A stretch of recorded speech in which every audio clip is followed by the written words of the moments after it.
एक मेरे लिए एक यंग एक्ट्रेस होने के नाते मेरे लिए एक बहुत ही कंसर्निंग टॉपिक है फेमिनिज्म और हमारी इंडस्ट्री और जो पोर्ट्रेयल होता है एक्ट्रेसेस का या कैरेक्टर्स का। अब आइकन्स हमारे आइडियल्स, मैं तो अपने रोल्स के ज़रिए हमेशा कोशिश यही करती हूँ आचार्य जी कि मैं एक बहुत ही स्ट्रॉन्ग, एक बोल्ड लड़की का एक ऐसे कैरेक्टर को हमेशा लेकर आऊँ अपने। जैसे मैंने बचपन में शुरुआत की तो मेरा पहला सीरियल था सात फेरे, जो रंगत के ऊपर था, जो लड़कियों को लगता था कि ब्यूटी स्टैंडर्ड्स में सांवला रंग होना, काला रंग होना कुछ गलत है। तो अपने सीरियल के ज़रिए, उस ज़रिए भले मैं 9-10 साल की थी पर मैंने हमेशा रोल्स ऐसे सिलेक्ट किए। फिर उसके बाद मैं बनी झांसी की रानी ZTV के एक शो पे, उसके ज़रिए भी मैं एक स्ट्रॉन्ग लड़की का मैसेज देना चाहती थी। झांसी की रानी जिन्होंने हमें इतिहास में दिया था, तो मुझे अच्छा लगा वो मौका मिला और मैंने कम से कम मैं प्रदर्शित कर पाई स्वॉर्ड फाइटिंग एक स्ट्रॉन्ग लड़की का, जिसे सोचो अगर एक लड़की, झांसी की रानी कैसी लड़की थी जिसे बताया ही नहीं था कि तुम लड़कों से कमज़ोर हो, उसने कभी कोई लिमिटेशन ही नहीं थी, तो उन्होंने कभी अपने आप कमज़ोर ही नहीं समझा और वो लड़कों की तरह बराबरी से लड़ती थी और उन्होंने एक राज्य भी संभाला। एक मुहिम मंगल पांडे के साथ उस वक्त जो अपराइजिंग थी, सबको एक मुकाम तक लाया और अपने आप में एक बहुत बड़ी हीरोइन थी हमारे देश की। तो मुझे अच्छा लगा कि मुझे उस किरदार को निभाने का मौका मिला। उसके बाद एक सीरियल था शक्तिपीठ के भैरव, जहाँ पे मैं पार्वती देवी बनी थी और उनके सभी 108 शक्तिपीठों के जो मैनिफेस्टेशंस हैं। तो और आज मैं एक किरदार कर रही हूँ बन्नी चाओ होम डिलीवरी, एक ऐसी लड़की है जो तो अपनी कहानियों की तरफ मैं मानती हूँ कि मैं बहुत रिस्पॉन्सिबल हूँ। एक तो अपनी तृप्ति के लिए भी एक एक्टर होने के नाते कि मुझे अच्छा लग रहा है कि नहीं, एंजॉय कर पा रही हूँ कि नहीं, और साथ ही साथ जो लड़कियाँ मुझसे रिलेट करती हैं, जो मुझे देखती हैं, क्या उन्हें मैं एक अच्छा मैसेज दे पा रही हूँ या नहीं। अब रही बात कल्पना दे रही हूँ उन्हें या वो तो भगवान जाने और आप समझते होंगे बेटर, पर अपनी तरफ से यही कोशिश है कि एक स्ट्रॉन्ग मैसेज हमेशा दूँ, एक अच्छे आचरण, जो अच्छे अच्छे कैरेक्टर्स लिखे जाते हैं कुछ अच्छी सीखें दूँ और सशक्तिकरण की तरफ ही बढ़ाऊँ। और हमें अब ये डर मुझे हमेशा, मेरे करियर में भी मुझे कई ऐसे रोल्स आए हैं कि ये ग्लैमरस लड़की है या ऐसा एक डांस नंबर है कर लीजिए, पर मैं अल्टीमेटली सोचती हूँ कि इससे मैं क्या मैसेज दे रही हूँ। तो हर प्रोजेक्ट, हर कैरेक्टर, जो किरदार जो मेरे दरवाजे पर आते हैं, मैं सोचती हूँ इससे मैं क्या अल्टीमेटली एक मैसेज दूँगी। उसका जो है वो मेरी रिस्पॉन्सिबिलिटी मुझ पे है और वो जो कॉन्सिक्वेंस भी है वो कर्मा से वो मेरे पर ही है। तो इससे मैं फूंक कर चलती हूँ और अब तक मैं बहुत खुश हूँ। इस पे मैं और क्या कर सकती हूँ आचार्य जी आगे जाकर, अपने अगर मैं एक इमेज बना भी रही हूँ तो मैं चाहूँगी कि अल्टीमेटली अपने कैरेक्टर्स के अलावा उल्का होने के नाते भी समाज को सही दिशा में ले जा सकूँ अपने ही कोशिश के जरिए। तो ये जो पुरानी कहानी है, आप चूँकि कहानियों के क्षेत्र में हैं, जो सबसे पुरानी कहानी है उसको याद रखिएगा। सबसे पुरानी कहानी ये है कि हम जंगल में थे, जंगल में भी काम चल रहा था। हम जंगल से बाहर क्यों निकले? हमने पहले गांव बसाए, हमने खेती करी, फिर हमने शहर बसाए, औद्योगिकीकरण हुआ, स्कूल, अस्पताल, सड़कें, हमने ये सब खड़े करे। हमने ये क्यों करा? हमने ये सब करा चैन के लिए। जंगल में भी हम कोई भूखे नहीं मर रहे थे। जंगल का कोई जानवर भूखा मरता है क्या? हम भी भूखे नहीं मर रहे थे जंगल में। कुछ और था जो हमें चाहिए था, जिसके लिए हमने इतनी मेहनत करी है। जंगल से हम बाहर निकले हैं, हमारे पास एक वजह थी। वो वजह नहीं भूलनी है, वो पुरानी कहानी नहीं भूलनी है। हम आज जो भी कुछ कर रहे हैं वो एक तरह से उस पुरानी कहानी का दोहराव ही है। बस याद रखना है कि हमने यात्रा शुरू किस लिए करी थी। हमने यात्रा इसलिए नहीं शुरू करी थी कि जंगल में हमें खाने को नहीं मिल रहा था। खाने को जंगल में आज भी पर्याप्त है, हर जानवर के लिए। हमें भी वहाँ पर पर्याप्त ही था। हम बाहर निकले थे क्योंकि हमें कोई ऊंची चीज़ चाहिए थी, हमें कुछ करके दिखाना था। अपने भीतर की सृजनात्मकता को अभिव्यक्ति देनी थी कि कुछ चैन मिले। हम इसलिए निकले थे। आप भी याद रखिए कि आप भी अपने घर से इसीलिए निकली हैं, खाने को तो सबके घर में होता है, इसके कई माध्यम हो सकते हैं, कई माध्यम भी हो सकते हैं। तो इस पूरी कहानी के अंत में वो चैन मिला कि नहीं मिला वो जानना जरूरी है। बाकी सब चीजें मिल गई हैं और चैन नहीं मिला है तो भूलना नहीं होगी बाकी सब चीजों का भी महत्व तो तभी है जब वो शांति दे दें। ठीक है, मैं एक 5 करोड़ की बंदूक ले आऊं, कितनी महंगी चीज है ना। 5 करोड़ की बंदूक ले आऊं, उससे खुद को ही गोली मारूं, कितनी महंगी चीज मैं ले आया। बात इसकी नहीं है कि चीज कितनी महंगी है जो आपने खरीद ली, बात यह है कि जो चीज आपने खरीदी उससे आपको मिला क्या। जी 5 करोड़ की बंदूक से भी अगर मुझे मौत ही मिली है तो मैं पागल हूं ना। पहले तो 5 करोड़ कमाने के लिए इतनी मेहनत करी होगी और फिर वो सब कमा के उससे मौत पाई, कितना बड़ा पागल निकला मैं। तो भूलना नहीं है कि अंततः हमने ये सब करके पाया क्या, पाया क्या। हमारे जो बहुत बहुत बहुत पुराने पुरखे थे, यही सवाल उनके सामने भी था जो आज आपके सामने है, हमारे सामने सब, कि कुछ पाना शेष है इसीलिए जंगल से बाहर निकलो। जो पाना तब शेष था वही पाना आज भी शेष है, ये हमारी त्रासदी है। जंगल से बाहर निकल आए, भीतर के जंगल से बाहर नहीं निकल पाए, नहीं निकल पाए, वो तो घोर घंघोर गंदे जंगल खड़े कर दिए हैं। मैं पूछ रहा था किसी से, मैंने कहा जंगल में जानवर होते हैं सब, पर कोई जंगल गंदा देखा है? जंगल में जानवर ही जानवर, जानवर ही जानवर, उनको कोई शिक्षा नहीं मिली, कोई सभ्यता संस्कृति उनको नहीं पढ़ाई। कोई गंदा जंगल देखा है आज तक? यहां बीच इतनी गंदी क्यों है? वहां से होटल से निकल के बीच तक जा रहा हूं, रास्ते में टट्टी पेशाब की भभक उठ रही है बिल्कुल। और ये बिल्कुल सुबह की बोल रहा हूं मैं, 5:30 6:30 बजे की बात। जंगल में जानवर है, जंगल गंदा नहीं है।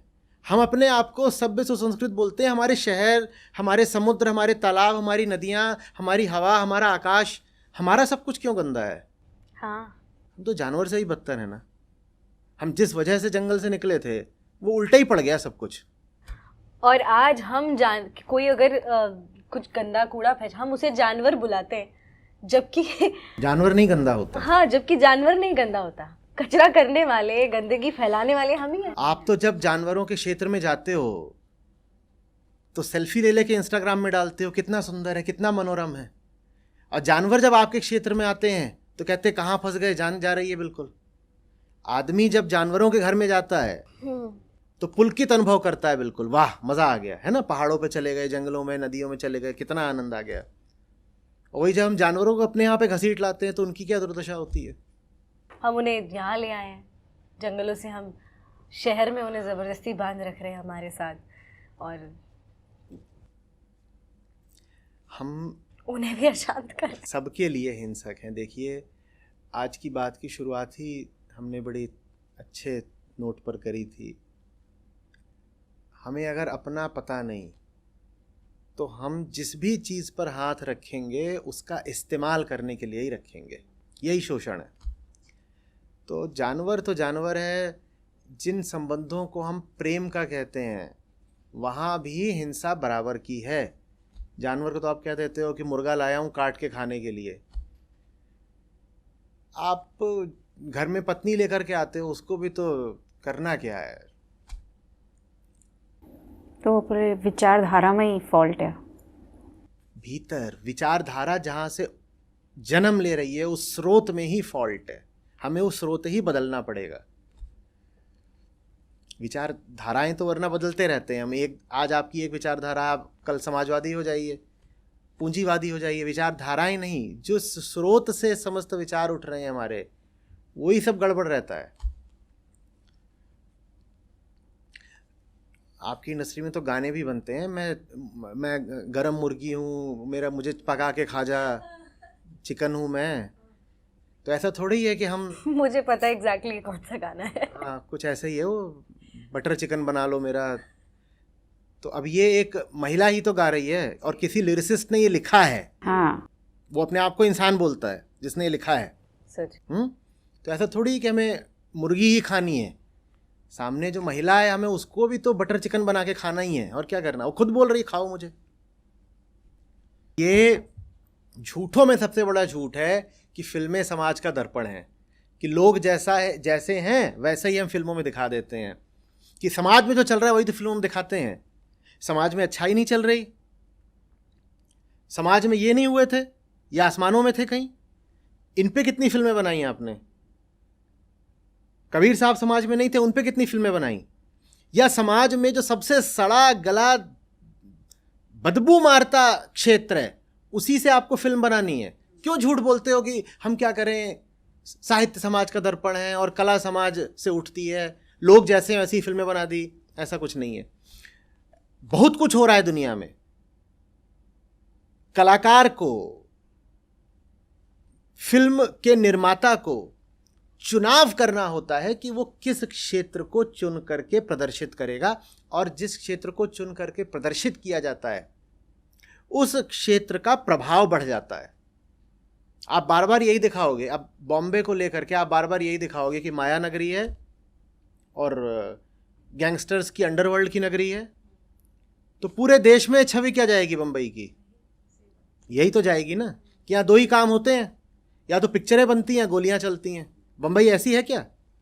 यहाँ जहाँ जहाँ जाओ वहीं शूटिंग ही हो रही होती है, और जहाँ जाओ वहीं पर वो भाई लोग घूम रहे होते हैं, यही हो रहा होता। हमें तो नहीं मिले अभी तक कि सड़कों पे जिसको जाओ वही कट्टा लेके घूम रहा है, ऐसा तो नहीं। पर आपकी फिल्मों ने तो बम्बई ऐसे ही दिखा रखा है। तो ये तो चुनाव की बात होती है ना, कि आप पूरे समाज से, पूरे परिदृश्य से क्या उठा करके प्रदर्शित करना चाहते हो। मैं बताता हूं आप क्या उठाते हो। जो सबसे घटिया चीज़ है दुनिया की, आप वही उठाते हो। क्यों? क्योंकि उससे आपकी जेब भरती है। तो ये मत बोलिए कि मैं क्या करूं, दुनिया ऐसी है। आप गंदे आदमी हो, इसलिए आप गंदगी देख रहे हो और दिखा रहे हो। घरों में साफ जगह भी बहुत होती है, और कोई घर ऐसा नहीं है जिसमें शौचालय नहीं होता। तो आपसे कोई कहता है अपने घर की तस्वीर दिखाओ, तो अपना कमोड दिखा देते हो क्या? तो ये कौन सी बात है कि जो था वही दिखा दिया? घर के में तो सीवर भी होता है, उसे बजबजाता हुआ माल भी होता है। कोई पूछे घर दिखाओ, तो वही सब बजबजाता माल का ही नहीं दिखा देते। मैं तो वही दिखा रहा हूं जो घर में था। जब कोई घर में पूजा घर भी होता है, ठीक है ना, देवालय भी होता है, शौचालय भी होता है। घर को प्रदर्शित करना है तो शौचालय दिखाओगे क्या? तो इसी से रिलेटेड, जैसे क्या है ना, आजकल जैसे आप कह रहे हैं कि निर्माताओं को खुद ऐसे चुनाव करना चाहिए, पर कई बार जो है ऑडियंसेस सपोर्ट नहीं करती, तो इंडस्ट्री ओवरऑल, या जो वो कुछ निर्माता, प्रोड्यूसर्स, एक्टर्स हैं, वो डिमोटिवेट हो जाते हैं। फिर उन्हें ऐसा लगता है कि अब this is what I am good at, but अगर मेरे पास मैं अगर नहीं कर पाऊंगा तो मैं अपना घर कैसे चलाऊं? ऐसा नहीं है कि ऑडियंसेस सपोर्ट नहीं करती। हर आदमी उस एक आखिरी चीज़ का प्यासा है। वो अगर आपको सपोर्ट नहीं कर रहा है तो इसका मतलब ये है कि आप उसको वो चीज़ नहीं दे पा रहे हो। आपने फिल्म बनाई, आपने अपनी ओर से कहा कि मैंने एक ऊंचे विषय पर एक उत्कृष्ट फिल्म बनाई, पर वो चली नहीं, फ्लॉप हो गई, तो अब अगला मैं क्या बनाऊंगा? एक फिल्म जिसमें 6 आइटम नंबर है। ठीक है ना? बात ये नहीं है कि आपने बहुत अच्छी फिल्म बनाई थी पर वो चली नहीं। बात यह है कि आपने जो फिल्म बनाई थी उसमें कमी थी, इसलिए नहीं चली। और उसमें कमी ये नहीं थी कि उसमें आपने हिंसा या नंगा नाच नहीं रखा था। उसमें कमी ये थी कि जो दिल है, उसकी जो प्यास है, उसकी प्यास को, मूल प्यास को वो फिल्म नहीं बुझा पा रही थी। एक प्रयास और करो भाई, वो भी नहीं ठीक बैठता। इंसान है, गलतियां होती हैं। एक प्रयास फिर और करो, लेकिन सही दिशा में प्रयास करो ना। सही दिशा में आपने एक प्रयास करा, आप असफल हो गए, तो आपको ये थोड़ी करना है कि आप गलत दिशा में ही चल पड़ो। सही दिशा में एक प्रयास करा, असफल हो गए आप, तो क्या आप गलत दिशा में चल पड़ोगे? ये तो कोई बात नहीं हुई। अगर ऐसा होता, पता ही होता कि ढंग की चीज अगर आप देंगे ऑडियंसेस को, बिल्कुल भी नहीं लेंगे, तो ये हमने 4 कैमरे काय को लगा रखे हैं? हम यहां पर कोई आइटम नंबर तो कर नहीं रहे ना। मैं यहाँ पे डॉन बन के बैठा हूँ, बंदूकें भी नहीं चल रही, यहाँ कुछ भी मनोरंजक तो हो नहीं रहा है। तो फिर ये हम रिकॉर्ड क्यों कर रहे हैं? हम क्यों इसको अपलोड करेंगे? हम करेंगे भी अपलोड और लोग देखेंगे भी, ठीक है। और सब थोड़ी मेहनत करनी पड़ती है, और मेहनत करने में फिर ज़िंदगी का आनंद भी है ना। अगर अच्छी चीज़ें दुनिया के द्वारा, इंसान समाज के द्वारा अस्वीकार की जाती, तो फिर मेरे जैसा तो कोई अस्तित्व में हो ही नहीं सकता था। हम खुद सबूत हैं इस बात का कि आप ढंग का काम करके भी आगे बढ़ सकते हो। जी। इंस्टाग्राम पे वो सब भी हो सकता है जो होता है, इंस्टाग्राम पे हम भी हैं, यूट्यूब पे भी हम हैं और मिलियंस में पहुंच गए हैं। ठीक है, मेहनत बहुत पड़ी है, लेकिन जो भी हुआ है, जैसा भी हुआ है, काम चल तो रहा है ना, और बढ़ रहा है, और बढ़ तो रहा है ना। तो ऐसा थोड़ी है कि कोई कहे कि अजी साहब जो अच्छा काम करते हैं वो तो असफल ही रहते हैं और कुत्ते की मौत मरते हैं, भिखारी हो जाते हैं और खाने को नहीं पाते हैं और दुरदुराए जाते हैं। ऐसा होता है? ऐसा तो कुछ भी नहीं है। मस्त हूँ, बैठा हुआ हूँ, वज़न भी थोड़ा ज़्यादा ही है सामान्य से, कपड़े भी पहन ही रखे हैं, ना नंगा हूँ ना भूखा हूँ, और भीतरी ठसक भी है कि अच्छा काम करके जी रहा हूँ। और अगर ये मान लिया है आपने कि ये सही दिशा है, फिर पलटने की बात ही कहाँ उठती है? पलटने की बात भी नहीं उठती है। चुनौतियां बहुत आती हैं, ठीक है, हाड़ तोड़ मेहनत करनी पड़ती है, शारीरिक भी मानसिक भी,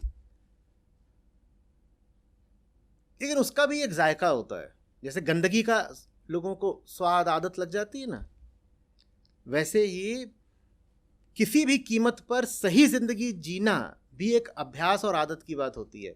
एक बार आपको उसकी आदत लग गई, फिर आप नीचे गिरना बर्दाश्त ही नहीं करते। आप कहते हो जान दे दूंगा, नीचे नहीं गिरूंगा। अपने लिए अब एक तल निर्धारित कर दिया है, ऊंचे ऊंचे और ऊपर ही जाना है, उससे नीचे जाना बर्दाश्त नहीं है।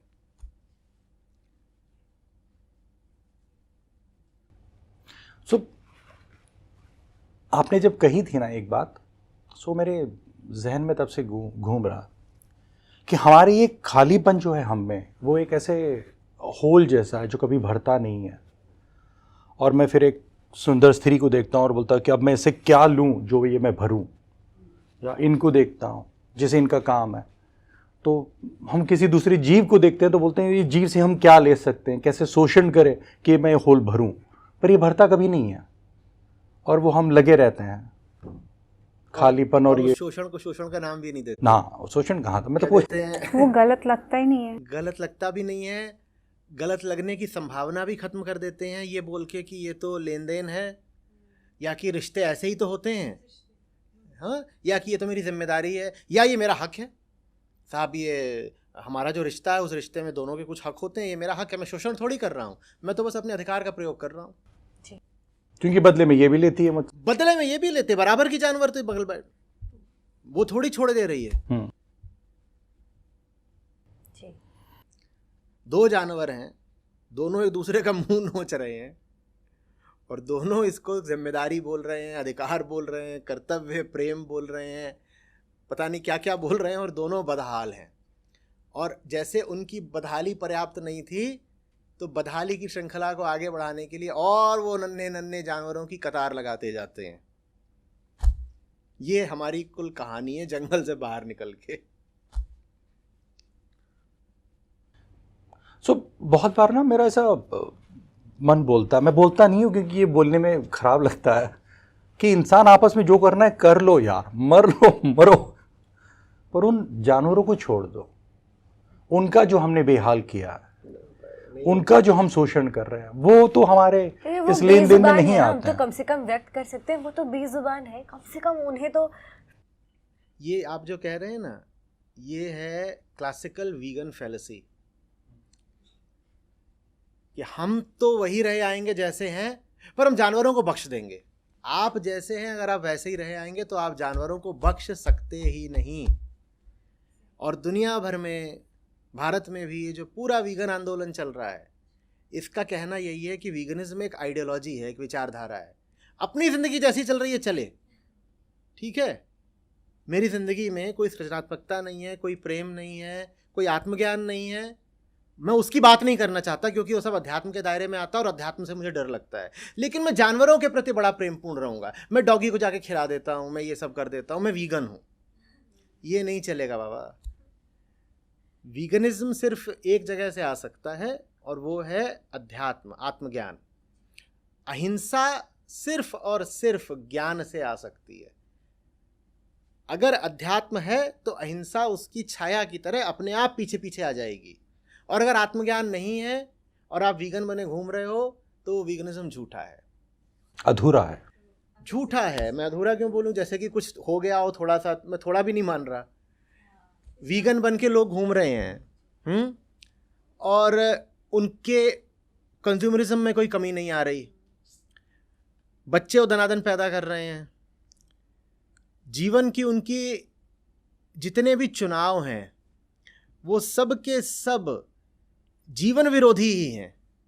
तो बताइए वो जानवरों का भी क्या ही लाभ कर क्या कल्याण कर देंगे? बस उन्होंने अपने आप को ये दिलासा और ये गौरव दे रखा है कि मैं दूध नहीं लेता, मैं अंडा नहीं लेता, और मैं चमड़े की बेल्ट नहीं पहनता हूँ, मैं चमड़े की बेल्ट नहीं पहनता हूँ। बेंगलोर में जो बाढ़ आई है उसका बहुत बड़ा कारण ये है कि वहाँ जो नेचुरल ड्रेनेज था, और वहाँ बहुत सारे छोटे छोटे सब ना तालाब और सरोवर हैं, तो ये सब है, उस पर बिल्डरों ने घर खड़े कर दिए और जो पानी के बहाव का रास्ता था उसको भी रोक दिया वहाँ कंस्ट्रक्शन करके। तो वो पानी बह तो सकता नहीं, तो भर गया, यही हुआ है। ठीक है, अब वो जहाँ पानी रहा होगा वहाँ पे पानी से संबंधित एक इकोसिस्टम था, जीव जंतु भी रहे होंगे। अब मैं एक बहुत बड़ा वीगन एक्टिविस्ट हूँ और मैंने उसी अपार्टमेंट में, उसी सोसाइटी में घर ले रखा है, और मैं कह रहा हूँ मैं वीगन हूँ, और कोई मुझसे आके कहेगा भी नहीं कि तुमने ये जो घर खरीदा है यही सबसे बड़ी हिंसा है। लेकिन मैं तो वीगन हूँ, मैं तो वीगन। और घर मैंने क्यों खरीदा है? क्योंकि मैंने शादी एक ऐसी लड़की से करी है जो कह रही है घर चाहिए, घर चाहिए, घर चाहिए, नुन्नू चाहिए, जल्दी से बच्चा पैदा करना है।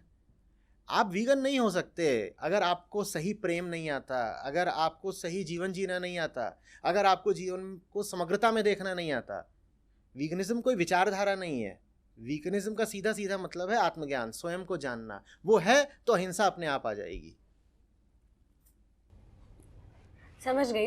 इस उदाहरण से तो ये इंसान जो है, चलो पशुओं को बख्श के, पर कहीं और से तो अपने उस बेचैनी को की निवृत्ति कर रहा है ना, किसी और के जरिए, मे बी अपने वाइफ के जरिए, अपने काम के जरिए, पैसों के जरिए, घर के जरिए, मटेरियलिज्म से।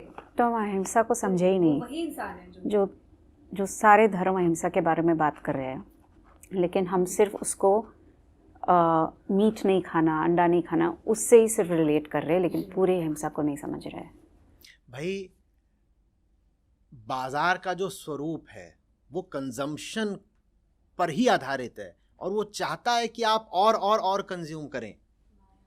ठीक है, जो एक वहाँ पर दुकान है एक शॉपिंग मॉल में जिसमें वो मुर्गा बेच रहे हैं, ठीक है, फ्राइड मुर्गा बेच रहे हैं, फ्राइड चिकन, उसके बगल में बाकी सब जो दुकानें हैं वो सब दुकानें एक हैं,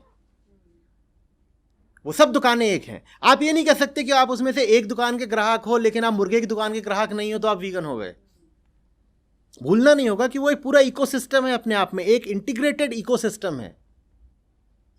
आप उस बात को समझ ही नहीं रहे। आप सोचते हो मैंने एक चीज़ को छोड़ रखा है तो मैं वीगन हो गया, वैसे नहीं बात बनेगी। आप कह रही हैं सारे धर्म अहिंसा की बात करते हैं। अब कितने ही ऐसे त्योहार होते हैं धर्मों के जो आधारित ही हैं जानवरों का कत्ल करने पे। हम कहते हैं कि सारे सब अच्छी बात हो रही, सब अच्छी बात हो रही है, मैं वीगन हूँ लेकिन मैं लोगों को सब त्योहारों की बधाइयाँ दे रहा हूँ और वहाँ मैं बात करने से कतरा रहा हूँ कि असलियत चल क्या रहा है, तो मैं वीगन कहाँ से हो गया?